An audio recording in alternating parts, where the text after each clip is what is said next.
Donc on se retrouve pour la partie 3. Donc il n'y aura que 3 parties. Donc ça c'est la partie finale. Parce que je vais pas faire un débat sur ça. Juste pour vous dire que si vous voyez des gens dans le besoin dans la rue, SDF, même qui sont complètement ivres, prenez genre une initiative, allez chercher de la nourriture, une bouteille d'eau, un truc qui sert, de lui donner de l'eau, surtout de l'eau pour qu'il s'hydrate beaucoup, un peu vraiment de la nourriture, vraiment ce qui a vraiment besoin. Pour eux, dents, ils sont dehors, donc voilà, s'ils n'ont pas de ressources pour se laver et machin. Il y a la Croix-Rouge, donc moi je conseille aux sans-abri d'aller à la Croix-Rouge et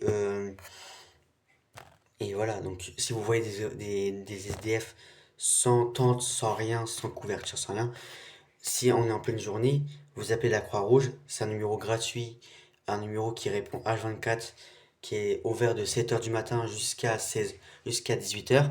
Donc voilà, on peut prendre notre douche, on peut prendre le petit déjeuner, le repas du midi. Par contre, le repas du soir, il vous donne une couverture, un duvet et tout. Et soit, si vous êtes trop dans le besoin, enfin, si vous n'avez pas de spot ou de squat pour y aller, ils appellent un numéro d'urgence, donc un hébergement qui n'est pas, qui est couvert par l'État, qui n'est pas payant, mais qui va servir aux sans-abri de continuer leur vie telle quelle, même si ça reste pas très longtemps, faut renouveler tous les jours, machin. Moi, je sais, parce que j'ai déjà été dans un truc comme ça. Bon, je vous parlerai ça d'un autre moment dans une vraie vidéo longue, donc qui va être disponible dans pas longtemps. Donc, quand je la fasse, machin, pour vraiment expliquer mon parcours de vie très compliqué. Et donc voilà. Et ceux qui ne savent pas, je suis en foyer.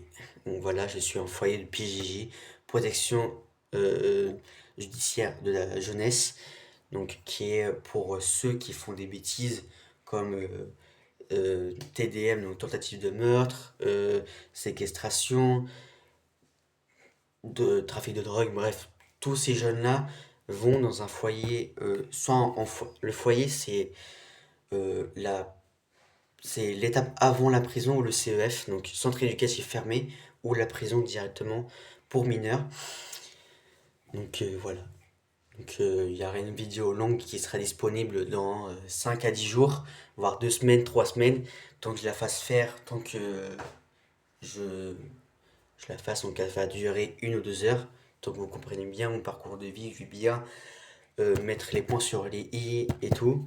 Et voilà, donc c'est la partie finale de ce vlog. Allez, ciao!